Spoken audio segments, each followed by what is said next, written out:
أعوذ بالله من الشيطان الرجيم بسم الله الرحمن الرحيم الحمد لله رب العالمين والصلاة والسلام على سيدنا ونبينا حبيب الله رب العالمين أبي القاسم المصطفى محمد وآله الطيبين الطاهرين المعصومين المظلومين ولعنة الدائم على أعدائهم أجمعين من الآن إلى قيام يوم الدين. Amma ba'd, Assalamu alaikum wa rahmatullahi wa barakatuh, and welcome to Question Time. In this program, we attend to some of the questions that are raised by our viewers.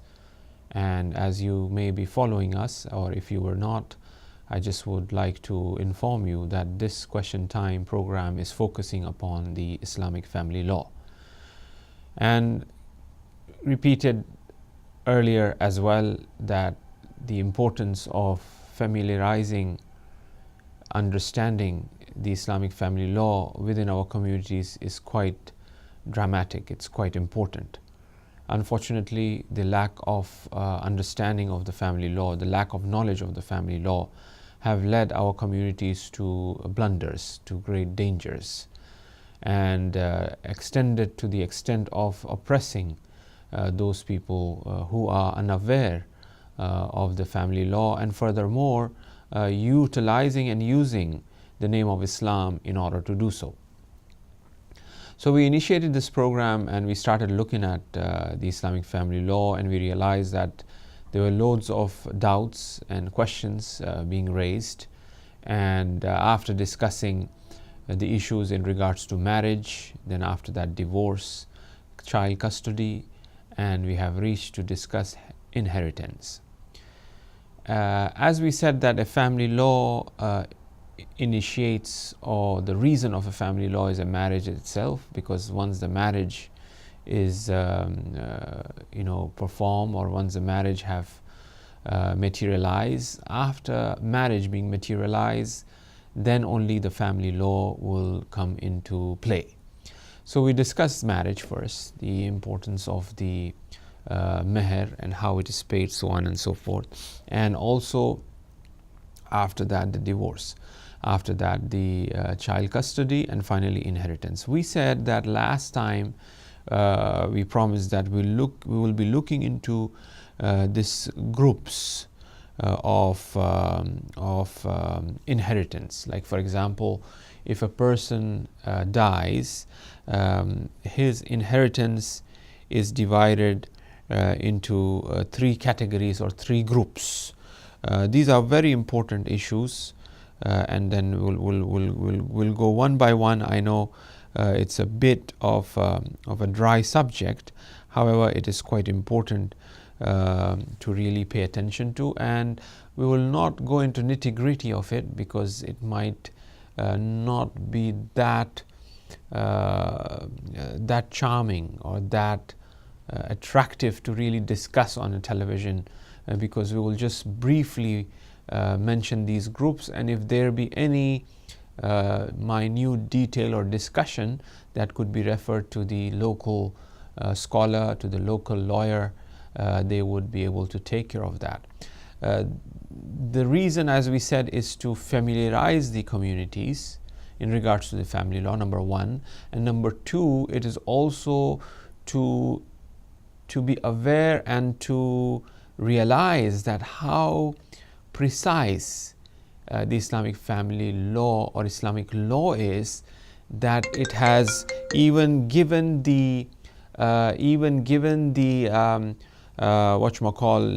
minute details of things in regards to distribution of inheritance that we don't find in any other faith as such. We find this type of distribution in the secular law, where they pay attention to these details. Now, as we look at these groups, the first group for a deceased person, for a dead person, are the parents and children. However, how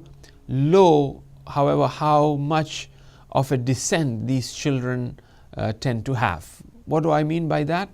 I mean that if a person dies and he had or she had grandchildren, they will be considered as part of the children.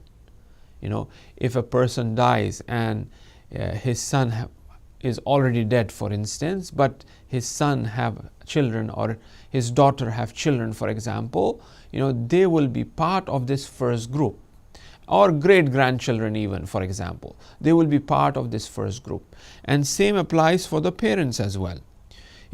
If for example, if a person dies and if there is no grandfather but there is great grandfather, for example, so you have the parents and grandparents or parents in the first group, and in the absence of the parents of the children, you have the grandchildren.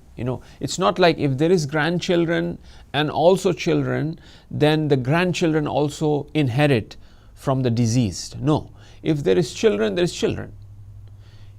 If there is no children and there is grandchildren, they will get and they will come in the first group, of distribution of inheritance. Now, and as long as even single person from this group is present, if there is only one grandchild and there is no parents and there is no other children, grandchild only one, right? Or granddaughter, for example, right? So this grandchild, or there is only one child, obviously when we are saying that grandchild, that means that the child is first, right? So if there be no other in this group except one grandchild, this grandchild will inherit all of the estate. He is liable of inheriting all of the estate of the deceased, right? That's the first group. That's how it becomes. Now, and as long as there is a single from this group is present. So there are three groups of a person who inherits from a dead person on the basis of relationship. The first group consists of dead person's parents and children, and in the absence of children, the grandchildren, however low, and among them whoever is nearer to the dead person inherits his property. Right. Now the second group consists of paternal grandfather, paternal grandmother, and sisters and brothers, and in the absence of sisters and brothers, their children, whoever from among them is nearer to the dead person. Now, I'm correcting my error which I made earlier. There is parents, and I also mentioned high as well, meaning that grandparents as well. So in the first group, there are parents and children and grandchildren, right? And in the second group, you have paternal grandfather, paternal grandmother, and sisters and brothers. And if there be absence of sisters and brothers, you have their children, right? Their children will inherit. Now, for example, if you have a deceased, a person who have died, he has no children, he has no parents, what will happen to his property? We will see. Does he have paternal grandfather, paternal grandmother? No, he doesn't. Okay. How about, does he have sister or brother? Does he have sister or brother? Oh, no, he doesn't have any. But there are children of the sister, of the deceased sister, and also children of the deceased brother. Now, all of estate will be distributed among the children of the sister and the children of the brother. You see? But if we, for example, now one more example. A person dies. Does he have parents? No. Does he have children? No. Does he have grandchildren? No. Does he have paternal father? No. Does he have paternal mother? No. Does he have a brother? Yes. Does he have a sister? No. Does he have? So all of the estate will be inherited by the brother. Therefore, in every group, if there be even one person, he will inherit the estate. And in that first group, there is no one, it goes to the second group. If there be only one person in the second group, it will be inherited by that person as he is closest to the deceased, right? And then if there be no one in the second group, then it goes to the third group. Now, who are the individual of the third group? The third group consists of paternal uncles, paternal aunts, and maternal uncles and maternal aunts and their descendants, right? So if there be no grandfather, no father and mother, no grandfather and grandmother, we have to be very specific, paternal grandfather and grandmother, no father, no mother, no paternal grandfather or grandmother, no children, no grandchildren, no brother, no sister, no children of them, and then the third group, if there be one uncle, if there be only one uncle, third group, for example, paternal uncle is there and paternal aunt is there as well, it will be distributed among these two. If there be paternal uncle is there as well, maternal uncle is there as well, maternal aunt is there as well, right? So you have paternal uncle, paternal aunt, maternal uncle, maternal aunt. Both are there. Then, and he'd have no children, nothing in that first two groups. It will be distributed among these four. It's not like, okay, maternal uncle is there, he will get everything. No, in this group you have four people. And if all four are present, it will be distributed to all of these four. Same applies for the previous groups as well, right?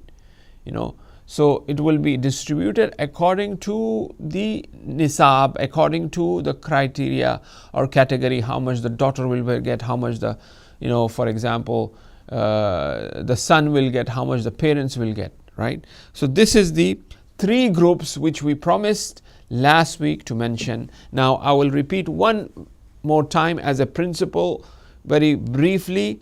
First group, father, mother, children, grandchildren. Second group, brother, sister, and the children of brother and sister, and also paternal grandfather, paternal grandmother. The third group is the aunts and uncles, both sides, maternal and paternal. Okay, these are the three groups. Now we move further. Now, the wife inherits from the husband and the husband inherits from the wife in all of these groups. There is no how shall I say? Well, of course, if the wife is divorced, or if the wife or husband is dead, obviously they will not inherit, right? If there be present, they will be inheriting in all of these groups. It's not like the wife will not inherit or the husband will not inherit. Now, look at how technical this inheritance of the husband and wife becomes in certain cases which are discussed in the riwayat of Imam and Masumin alayhi salam. For example, if there be a shipwreck, these are the examples used at that time, for instance, or if there be a homicide, if there be a collapse of a building, for example, may Allah subhanahu wa ta'ala protect all mu'mineen and mu'minat from calamities, afat wa balaya of the dunya and akhirah. In a case, in a scenario, if we look at it in order to discuss deeper the Islamic family law. Now, if a building collapse, and in this building the husband and wife, they died, but the children, for example, are still alive, and the grandparent and the parents are still alive, for instance, right? Now, if the building have collapsed, the husband and wife have died, right? Now, who will inherit? Who will inherit from each other, right? Who will inherit from each other?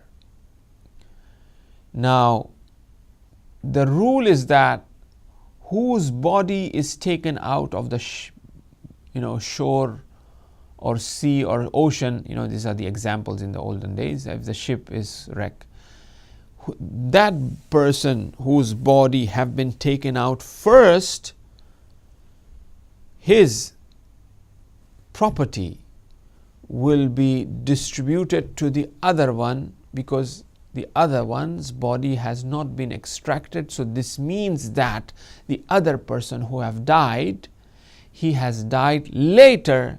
So first he has inherited from the wife, if the wife have died first, and then, for instance, after distribution of the property of the wife to the husband, and he will increase in his share as he will get the money or inheritance from the wife. Now the body of the husband is found. Now when the body of the husband is found, his share have already increased. Now as his share have already increased, there will be a distribution from his property to children or parents more. You see, so this is how it happens. It's a very, it's a law that is based on, how shall I say, based on aql, on intellect. Like for example, this is the example they use. You have a friend. And you used to write to him, a letter every time, right, to a particular house, and you will write to him every time to that particular house. And he will reply to you. You will write to him. He will reply to you. You write to him, and eventually, you write to him, and he has moved home. As he has moved home, you don't know where he has gone, but which address you will be writing. You will be writing to the same address which he was there before, right? So you will be writing to the same place, regardless of that person have moved, regardless of that person have died. So your initial understanding of that person is alive, even though you have no news about that person, whether he's alive or not. But your initial understanding is that he's alive, right? Now, the same way, you have a building collapse or a shipwreck, ship have sunk. Now, one after the other, the bodies are coming. Now, when the first body of a person, Zayd, comes, what about Zayd's wife? What is your initial understanding? Your initial understanding is that, Zayd's wife is still alive. We have the body of Zayd, we are 100% sure, but Zayd's wife is still alive perhaps, because some people are alive, some people are dead, or maybe we are expecting that, God knows she might be still alive, right? Something happens, miraculously she's saved or whatever. So our initial understanding is very important. So as our initial understanding is that this person, Zayd, 100% dead, we know that. Okay, this much gold he has, this much property he has, this is the house he has. Now we have to distribute this according to the Islamic law of inheritance. Now as we are distributing, there is a share for the wife of Zayd. As there is a share for the wife of Zayd, we have to give, because we still don't know whether she's, alive or not. So we give the share to her first. If he is alive, fabiha. If he is not alive, as she has already got the share from the husband, now her share have increased. As her share have increased, whether she's alive or not, but we are just expecting that she's alive, based upon the fact that we are 100% sure Zayd is dead.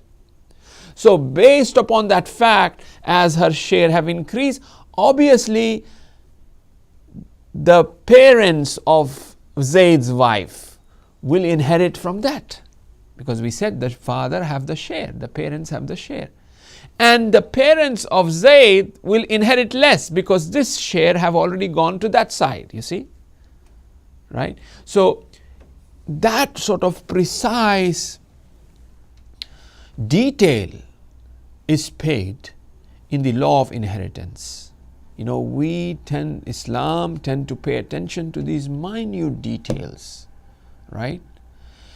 There are other examples which are used. A person goes on a trip and he doesn't return, right? What's going to happen about his inheritance? They say that, you sell away, he's not back. Well, if he's still alive, how can you? The inheritance is at a given time when a person is dead. When we know that the person is dead and 100%, we know that the person is dead, then it is distributed, you see, right?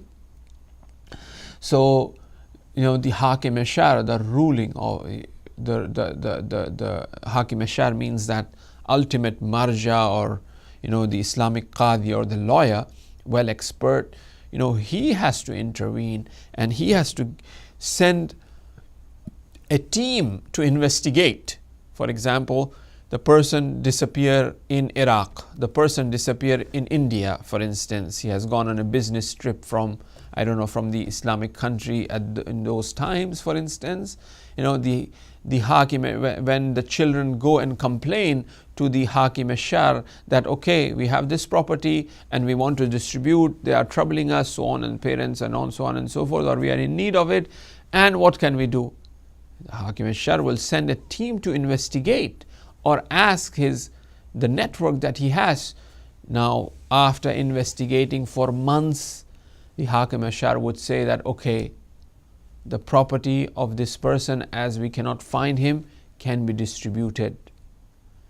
Or the other way, for instance, if the father have died and the child have gone on a trip and he has not returned, right? Now this property, although that there is no surety that this child who have traveled is still alive or not, right? He's still alive or not. And in his hometown, the parents have died, for example, right? Or the father have died, for example. Now there is a distribution of his property. Now this child who have gone, we are unaware that he's still alive or not. Still, the property will be given, the share will be given to him. If he returns back, the share is given to him. If he doesn't return back, the share which have increased for him will be distributed according to the Islamic family law, meaning that his children will inherit. His children will inherit. You see, so it is quite precise. There are a lot of intricacies. The distribution, how much it should go, how much it should not go, why it is based on why these numbers are based, why some inherits more, some inherits less, why these numbers, and why it is these shares are based on what reason, and the reasoning behind it. It is quite fascinating to look at it, because obviously we could only point out to some of the rules that could be easily understood by our viewers. The other, it gets into numbers, 1/4, 1/3, 1/6, and so on. That is obviously not our concern right now to have an overall understanding, but at least if we know that you have these three groups, if we know that how it is distributed and how much attention a person pays on how much Islamic law, how much attention Islamic law pays in the distribution, it is really marvelous and fascinating. We are really baffled when we know these things. Now,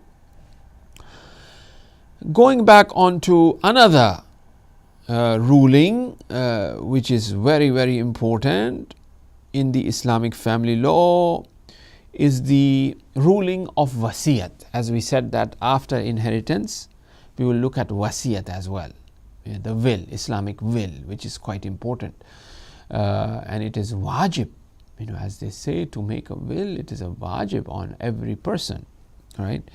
And as it goes, for example, if we pay attention to, a will is purported to direct that after one's dead, a certain task be completed, or that a portion of his property be given in ownership to someone. Simple, right? Or that the ownership of, or that it is spent in a charitable purpose, that he appoints someone as a guardian and his children and dependents.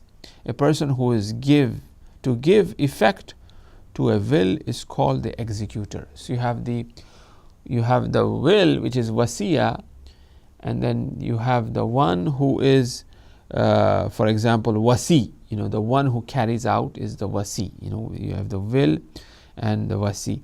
Now this wasi, there are criterias and conditions. Well, I should have, there were other things. I just remember now, I'm really sorry about that. Within the inheritance as well, there is a bab, or there is a section that deals with who inherits and who doesn't inherit. It is a very important section, because I just remember, because wasi, the guardian, should be a Muslim. Should be a Muslim, that I am asking an executor, I am taking a guardian to carry out my will. The person who is responsible to really fulfill my wasiyat has to be a person who is just, who is adil, who is respectable, who is religious, whom I can trust, right? And must be a Muslim. One of the condition is that, right? So in terms of the inheritance as well, one of the condition is that, for example, a person who is a murderer, right, and he's in prison and jail, there are questions being raised there, he will not inherit. A person who have killed someone, right? A person who is not a Muslim, children are not Muslim, wife is not Muslim, right? They will not inherit. These are the things that are there that one really looks into. And as we said, many of the Islamic law is contextual, and how much of this is implemented in that 100% sense. Once again, you have a lot of room there to really investigate, to really look into.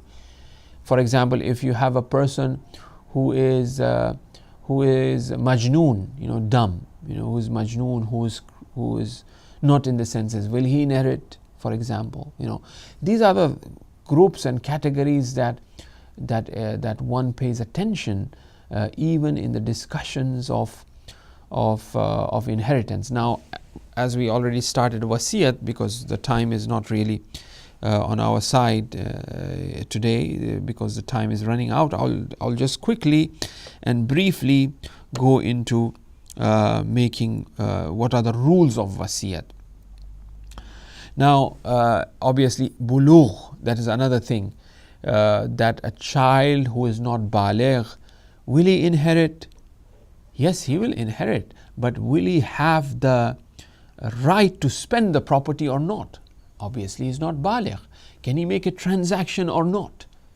A person who is not baligh, who haven't reached the age of maturity, his decisions are not considered as a valid decision. These are the discussion that happens in the transactions. There's a in the book of makaseba, in the books of transactions, bay, for example, in the business and business transaction, this is discussed that if a child comes to my store and he wants to buy Pepsi, or he wants to buy a candy or bread or whatever, and his age is not he's not baligh, he's not mature, you have no right to sell that child, because he's not baligh, he cannot really do a transaction, right? Some say that you can't. So obviously, if I'm the shopkeeper, if a child comes to buy something, and if I'm taking money from him, right, is this money halal for me, although I'm selling, right, or not?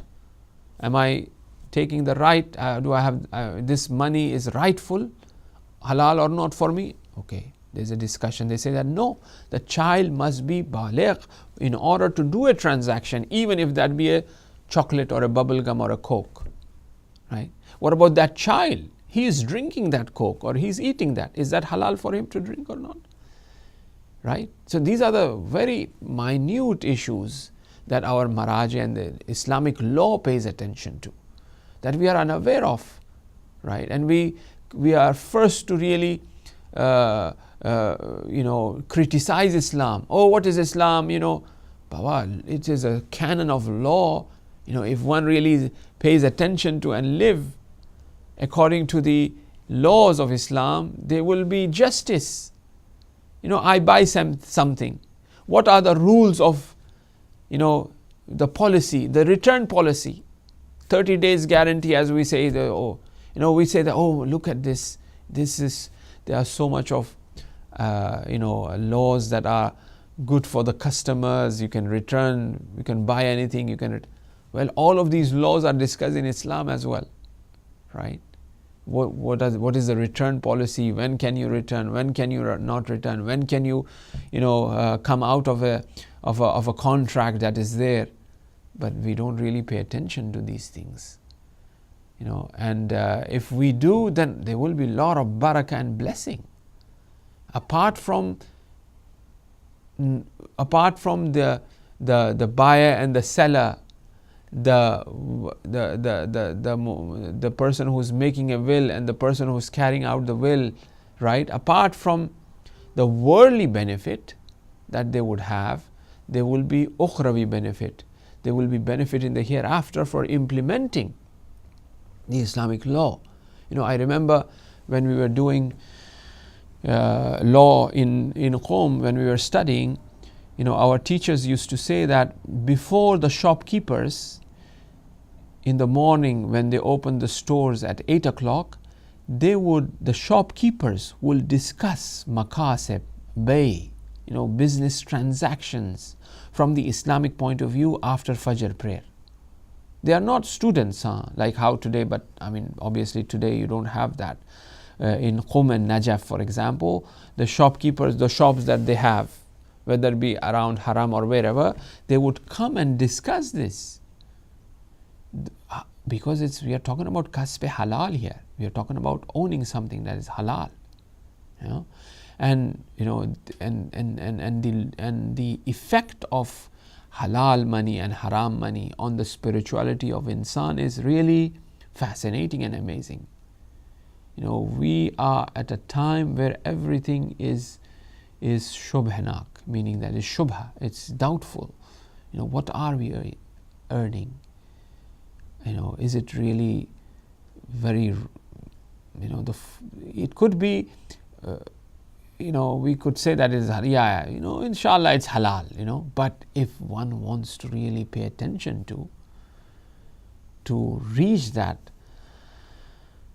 level of ruhaniyat and manaviyat, it is quite important to look at that. But unfortunately, we are not. Like I say that we have reached to a point where the janazah of Islam is going, and we haven't buried yet. The way we deal with each other, the way we speak with each other, the way we, talk against each other, the way we defame each other on silly, petty little things. We take the honor of the individual just because he has done something. Maybe he owes you something, and as he owes you, you go and tell 10 people that, he's like that or he's like that, for example. You have taken away the honor of that person. Do I have the right to do that, for instance, or not? What do we know about Islam?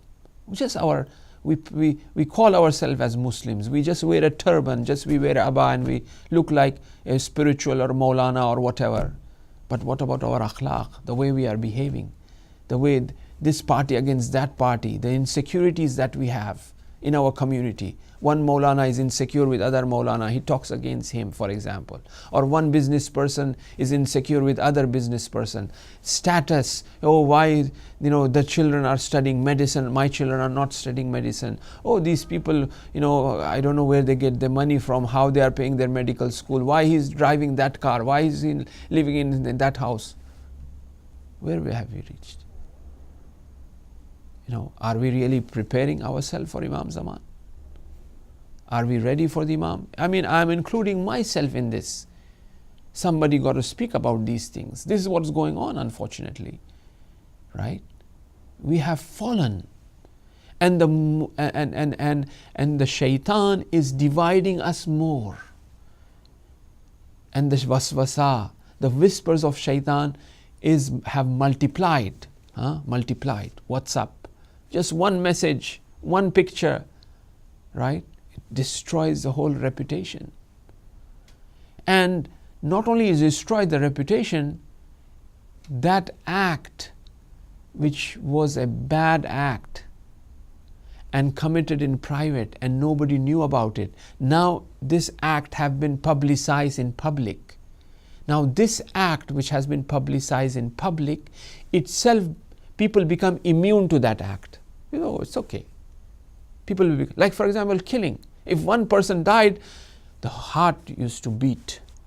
Oh, when we open the news, 50 died there, 100 died there, 200 died there. Oh, it's okay. That's how we have become. We have become immune to these things. We have become immune to immoralities, right? Because of our own behavior. May Allah subhanahu wa ta'ala forgive us and forgive you all, inshallah, and give us tawfiq to practice upon the teachings of Islam, to be a point of focus for the du'as of Imam Zaman. Ghafarallahu lana wa lakum wa assalamu alaikum wa rahmatullahi wa barakatuh. We'll see you next week again in question time, and we'll continue on wasiyat, inshallah. Good night, goodbye from Hidayat.